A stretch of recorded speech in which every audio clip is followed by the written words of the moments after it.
The armory was almost empty when Maya slipped inside, the metallic smell of gun oil greeting her like an old friend. Rows of rifles lined the walls in neat vertical racks, each tagged, logged, and ignored by the recruits who preferred to leave the cleaning to the end of the week. But Maya wasn't like them. She drifted to the far bench without a word, her steps soft enough that even the dust didn't stir. Her classmates barely noticed her. They rarely did. To them she was the quiet girl, the one who sat at the back during lectures, who never argued, who barely spoke above a whisper during drills. None of them knew why she was really here, and that was exactly the point. She placed the training M4 on the table, cracked her knuckles slowly, then rolled up her sleeves. The faint scar across her forearm caught the cold light from the ceiling. She ignored it the way she ignored everything else. She locked the bolt open, removed the firing pin, and began breaking the rifle down piece by piece. Her movements were smooth, unhurried, almost gentle, like she wasn't handling machinery built for war but something she respected. Something she'd known long before stepping into this program. The only other person in the armory was Instructor Hale. He wasn't supposed to be there, but his coffee had gone cold and he'd returned for a refill. The moment he stepped through the doorway, he noticed her. The girl who never made noise. The one who didn't flinch when yelled at. The one he couldn't figure out.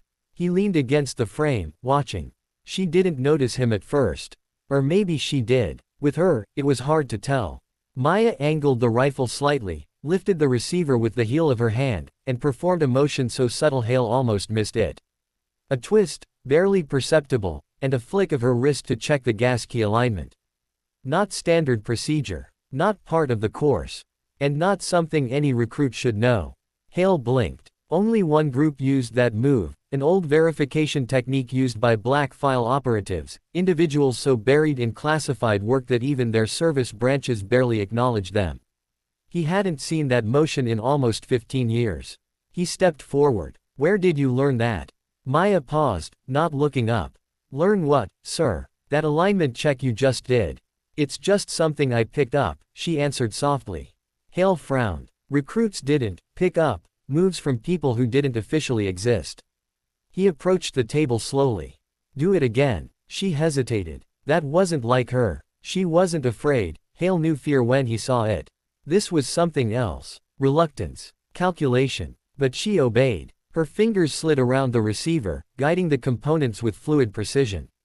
Then came the move again, the twist, the lift, the fractional tilt of the gas tube. Hale felt a chill. That's black file. Maya's breath stilled. Only for a second, but he caught it. She set the part down. I'm just cleaning the rifle, sir. No. Hale shook his head. That's muscle memory. Her hands tightened slightly. Hale noticed every detail, the way her shoulders drew inward, the way her eyes lowered not in fear but in preparation. He remembered that posture from people trained to vanish into silence. He pulled a stool over and sat in front of her. You need to tell me who you are. I'm recruit Maya Quinn. Her voice was steady. Too steady. And before that, nothing that matters. It matters to me. Finally she looked at him, and Hale saw something he didn't expect, exhaustion. The kind that didn't come from drills or lack of sleep. The kind that came from carrying things alone for too long. I didn't come here to be noticed, she murmured. Then you shouldn't have revealed a black file trait. It wasn't intentional, she said quietly. Old habits. Hale leaned back. Black file operatives don't have old habits. They have conditioning. Their habits are built into bone. I trained one of your kind once. Maya's eyes flickered. He was younger than you, Hale continued. Smart, deadly, and loyal to a fault. They used him until there was nothing left. When he tried to leave, they made sure no one ever heard from him again. Maya's breathing faltered. I know. You knew him. He was my brother. Silence filled the armory, heavy and unmoving. Hale sat straighter. Your brother was Evan Quinn. Maya nodded once. Evan, the prodigy of black file, gone before his 23rd birthday. The official report called it an operational loss. Those who knew better understood no one lost a black file operative unless the organization wanted them gone. Maya looked down at the rifle pieces spread across the table. After Evan disappeared, they wanted me to take his place. And you refused. Yes. And ran. Yes. Now it made sense, the silence, the scars, the way she flinched from attention but never from danger. Black file operatives weren't soldiers. They were shadows forced into human shape. Hale crossed his arms. They're going to come looking for you. I know. Her voice wavered, but only slightly. But I'm done being one of them. I just want a normal life. There's no normal for people like you. She swallowed hard. I thought if I joined a regular program, kept my head down, became just another recruit, maybe I could learn how to be ordinary.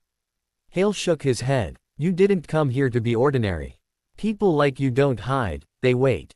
Maya's eyes lifted sharply. I'm not waiting for anyone. Hale stood. Good. Because you're not alone anymore.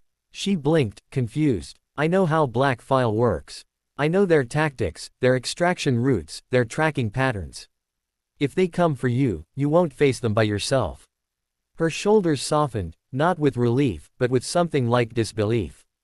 As if she had forgotten what it felt like for someone to stand beside her willingly. Hale picked up the upper receiver she had cleaned. Finish the rifle. Maya nodded quietly and resumed her work.